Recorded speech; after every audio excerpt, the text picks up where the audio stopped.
Gawat, istana terguncang.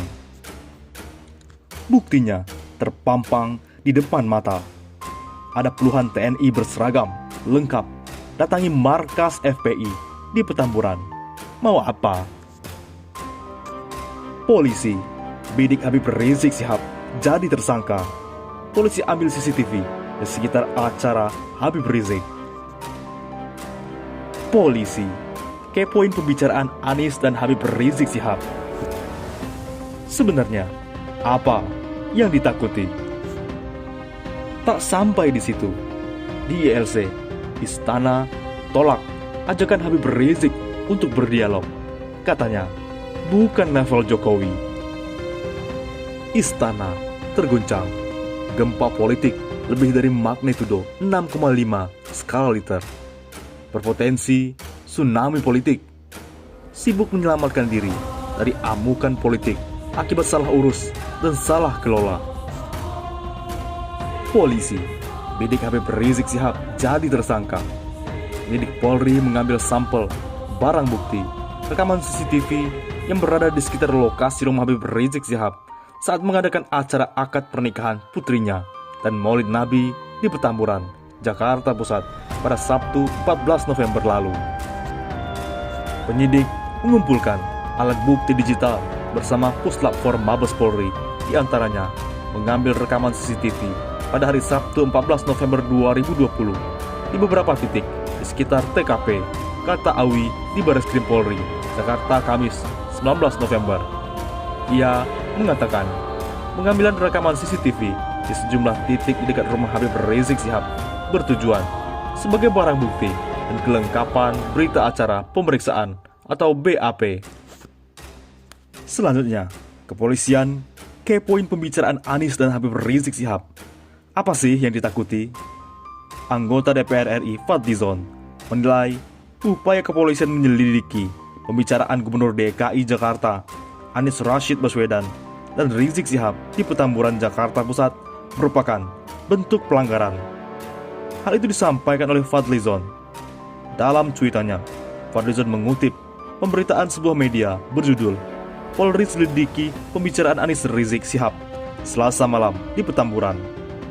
Menurut Fadli, upaya kepolisian menyelidiki percakapan tersebut merupakan sebuah bentuk pelanggaran. Sekarang, ngobrol pun akan diselidiki. Ini pelanggaran terhadap konstitusi, kata Fadli. Fadli menambahkan, percakapan yang dilakukan oleh Rizik dan Anies pada Selasa 10 November malam setiba Rizik di Indonesia merupakan hak mereka. Rizik dan Anies berhak untuk melakukan percakapan sambil sekedar mengopi bersama. Itu hak untuk ngobrol sambil ngopi, ungkap Fadli. Fadli menyindir aparat ketakutan dengan kedekatan Rizik dan Anies, sehingga polisi akan menyelidiki percakapan mereka. Selanjutnya, ada yang menghebohkan. Puluhan TNI berseragam lengkap datangi markas FPI di Petamburan. Mau apa? Sejumlah anggota TNI berseragam lengkap mendatangi markas DPP Front Pembela Islam FPI di Petamburan, Jakarta Pusat pada Kamis 19 November. Saat dikonfirmasi, apakah anggota TNI tersebut berasal dari Kodim, Korem, maupun Kodam Jaya, Pangdam Jaya Majen TNI, Dudung Abdurrahman menegaskan, jika anggota TNI tersebut berasal dari Angkatan Laut. Kalau lihat dari pangkatnya dari Angkatan Laut. Pangdam Jaya juga mengaku tidak ada rencana menempatkan anggota TNI di daerah Petamburan. Tidak ada. Tapi, dari video yang diterima Sindo News pada Kamis 19 November, terlihat sejumlah mobil dinas TNI yang dikawal satu patroli motor melintas di Jalan Petamburan 3, Jakarta Pusat. Mobil dinas TNI tersebut menghentikan kendaraannya di depan gang markas FPI sambil membunyikan sirine. Tak lebih dari 2 menit, sejumlah mobil dinas TNI tersebut kembali melanjutkan perjalanan. Tak hanya video, dalam foto yang beredar dan diterima oleh sindonews.com, juga terlihat sejumlah personel TNI mengendarai sepeda motor bebek berada di Jalan Petamburan 3 yang menjadi markas besar FPI.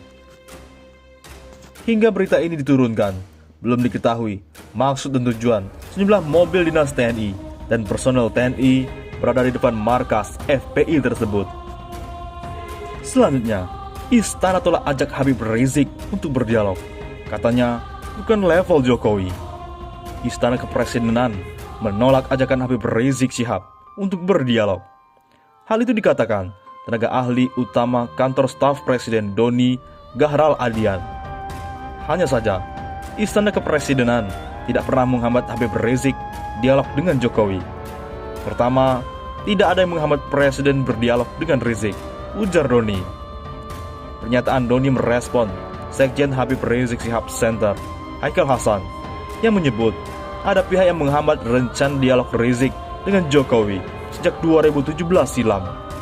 Doni pun mempertanyakan, dialog untuk apa antara Jokowi dan Rizik? Menurut Doni, bukan level Jokowi untuk berdialog dengan Rizik yang perkataannya berisikan cacian dan umpatan kotor. Kemungkinan istana terguncang. Gempa politik lebih dari magnitudo 6,5 berpotensi tsunami politik. Sibuk menyelamatkan diri dari amukan politik akibat salah urus dan salah kelola. Gelombang besar melawan kezoliman disertai gemuruh politik dari kami, sekalipun Syahganda Nainggolan, Jumhur Hidayat, dan Anton Permana harus mendekam di penjara. Kini dapat amunisi baru. Sambaran petir dari Imam Besar Habib Rizik Syihab dan Anies Rashid Baswedan membuat panik istana, mencari dalih, mengkasuskan mereka berdua. Berhamburan mencari alibi dan melindungi mula-mula, disembrulkan melalui lonte muraan sebagai provokasi, dan seorang minoritas kafir yang menyala-nyala bagai anjing mau menampar Anies Rashid Baswedan, redup dan tidak mempan. Skenario gagal total. Petinggi militer mengancam, pengganggu persatuan dan kesatuan bakal disikat. Siapa? Tidak mungkin umat Islam merusak persatuan dan kesatuan.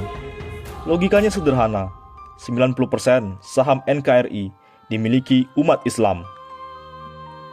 Tanpa umat Islam, NKRI tidak akan ada dan tidak akan pernah ada.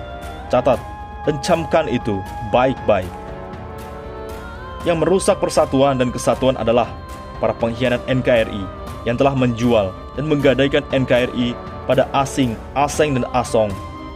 Seharusnya militer dan kepolisian berdiri di garda terdepan bersama rakyat melawan pengkhianat NKRI, bukan malah mau diadu domba dengan rakyat dan bangsanya sendiri. Selain itu, para pengkhianat NKRI adalah orang-orang yang membuka keran impor TKA Cina komunis masuk dengan mudah ke NKRI, menjarah kekayaan alam dengan kesempatan kerja pribumi dengan tameng proyek strategis. Tidak itu saja, mereka dengan sengaja diduga melanggar Undang-Undang 1945 Pasal 33 dengan mengesahkan Undang-Undang Nomor 3 2020 tentang Minerba dan Omnibus Law, Undang-Undang Nomor 11 2020 tentang Cipta Kerja, serta Undang-Undang Nomor 1 2020 yang berpotensi melanggar Pasal 23 dan Pasal 27 Undang-Undang Dasar 1945. Sekarang, yang sedang mereka, para pengkhianat NKRI perjuangkan adalah masuknya RUU HIP dalam Prolegnas 2021 yang ditolak oleh mayoritas rakyat dan 4 partai, Golkar, PKS, PKB, dan PAN. Gelombang massa umat Islam bangkit dan bergerak, melawan dan menghentikan skenario besar para pengkhianat NKRI yang disupport Cina komunis dan antek-anteknya. Upaya kriminalisasi Imam Besar Habib Rizik Syihab dan Anies Rashid Baswedan melalui kerumunan Petamburan akan memicu gelombang besar yang menggoyangkan istana. Sekali lagi, kita berharap militer dan kepolisian jangan mau diadu domba. Kali ini umat Islam tidak akan tinggal diam. Teriakan hidup mulia atau mati syahid akan menggemas antero bumi pertiwi.